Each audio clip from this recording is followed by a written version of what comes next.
Thank you so much, Ryan, for jumping on and discussing your experience with the Google Ad Grant Coaching Program.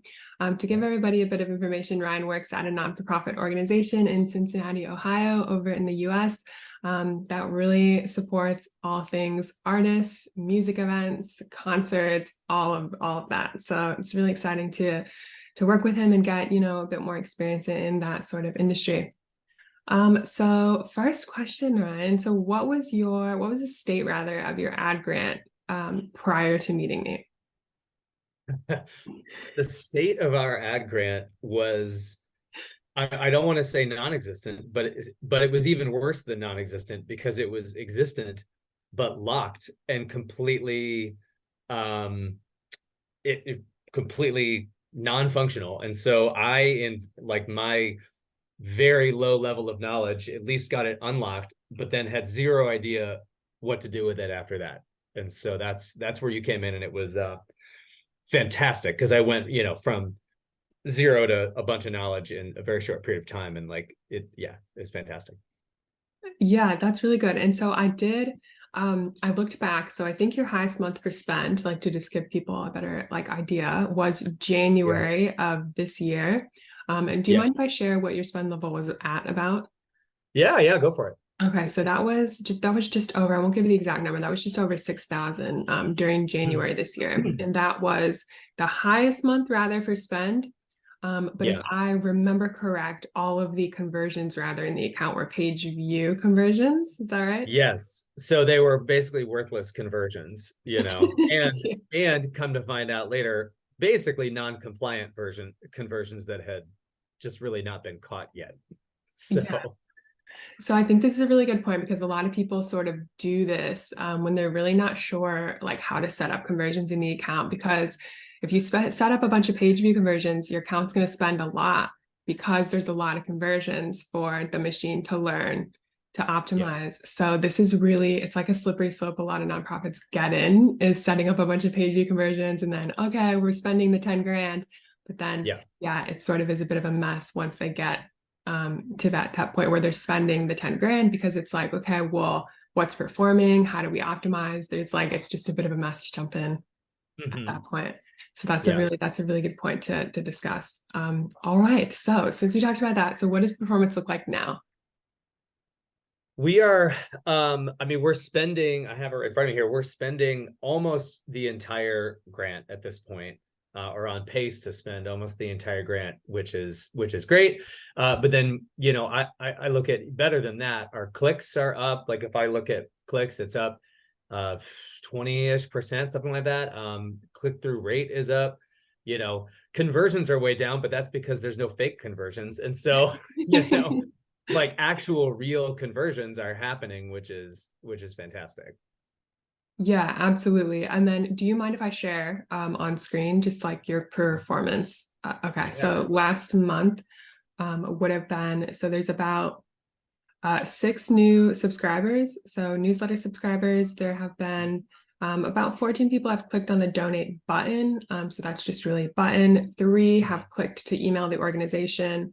2 have visited your social profiles. And then lastly, 4 have actually purchased. So I'm guessing that's going to be people that have purchased the Art Pass, which is direct revenue for your organization. Which is really good.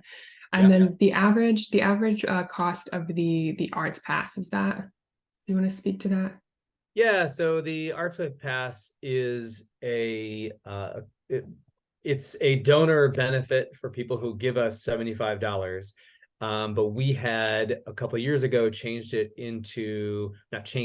added to its capabilities and made it a consumer product, or what we were hoping was going to be a consumer product, where we could market it to say, hey, if you buy this pass for $75, you get half price tickets to all these things.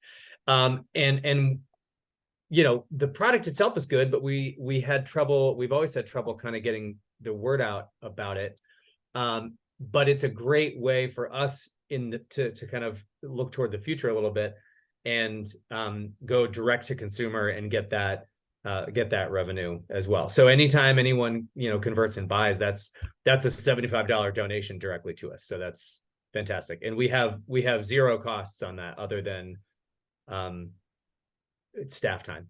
So it's so that in and of itself can be a huge game changer for us if we can get that moving in the right direction, which we have already turned the corner now, and are heading that way.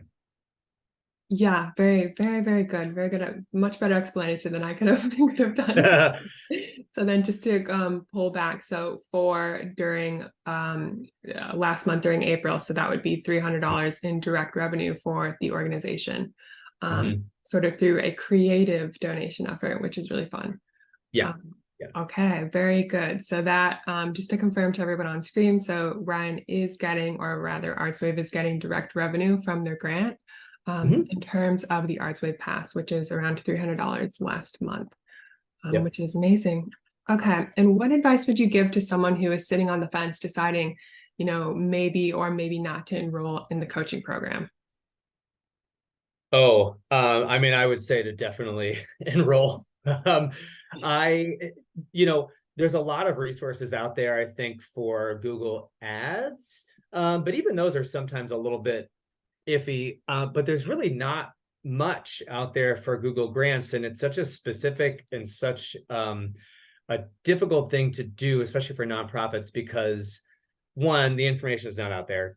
Two, it's confusing, and and three, it's this free money that you get. So I think that enrolling in your class was an amazing use of time, because a lot of people at nonprofits don't have a lot of time to sit there and think, oh, I should learn about this and then research it. And, by the time you've done that, you've missed 8 deadlines, and, the 8 jobs that you're doing, 4 of them are behind at that point. And so you just don't have the time to invest in these things. And the way that you've structured this course, it makes it so that there's almost a knowable amount of time that you're going to put in. And you do have to set that aside, because you do have to take the time to do it. But you feel like when you're taking that time, you're not just sort of grasping at straws. You're doing step-by-step processes to get better and to learn how to actually use this pretty big free amount of money from Google. So I would definitely recommend it highly. Yeah, wow. Well, thank you. All right. And then what are some fears maybe that you had before deciding to go with the coaching program? Some fears. I don't know that I had fears about the coaching program itself, but I will say about Google I was sort of afraid that I would tell my bosses that I could get something done and then just really never learn how to do it, because it's complicated. And then because the grant is specific, and because Google isn't as user-friendly as, say, like Meta and some other ones are, it's just a lot harder to get that information. And so, taking this class allowed me to actually deliver on what I said to the folks that I was, talking to, that I wanted to do. I wanted to get this up and running, and they were expecting me to get it up and running. And the fear was, before this class, I was like, I don't know if I'm going to be able to get this up and running. I have no idea what I'm doing. And now it's very, very different. Yeah, that's really good. And then in terms of do you have any fears about the price, or did you feel the price was on, or maybe time commitment? I actually thought the price was pretty good, compared with other one-on-one training programs out there. I mean, this was much more than just a set of videos that were for kind of everybody. This one-on-one was pretty crucial for me. And that made that whole thing totally worth it. The time commitment was a little bit of an issue, as I mentioned before. With nonprofits, and especially our nonprofit, is hard to set aside some time. But when you see when I saw how much I was learning every hour that I spent, it felt like it was worth it. Yeah, that's a really good point. Yeah. All right. So last question, what advice would you give someone who is just about to start the program to really help them get the most out of each session? So the piece of advice that I would give would be write down questions as you go through these videos, because there's so much packed in there that you'll kind of forget. And the first time I sort of did the videos and did the homework, and then I had these questions, and then in the hour preceding the one-on-one, I was trying to think of them, and I was like, oh, what were those questions? And I had to go back through, but I just sort of had this running list of questions. And then sometimes it was even helpful because I would have a question on Tuesday, and then I'd spend 3 hours on Thursday doing something, and I would answer my own question, and so that was really helpful. But as you're going through, I mean, the nice thing is that you will answer a lot of your own questions, because the program is so step by step, and you might think, well, how do I do that? And then you realize, oh, that was 3 steps ahead. And so yeah. Yeah, thank you. All right. Well, so just to wrap up, thank you so much, Ryan, for coming aboard the coaching program and choosing me as your coach. And it's been really nice to work with you. And I hope for those watching that you can get a better feel and really look for the program. And looking forward to working with you as well.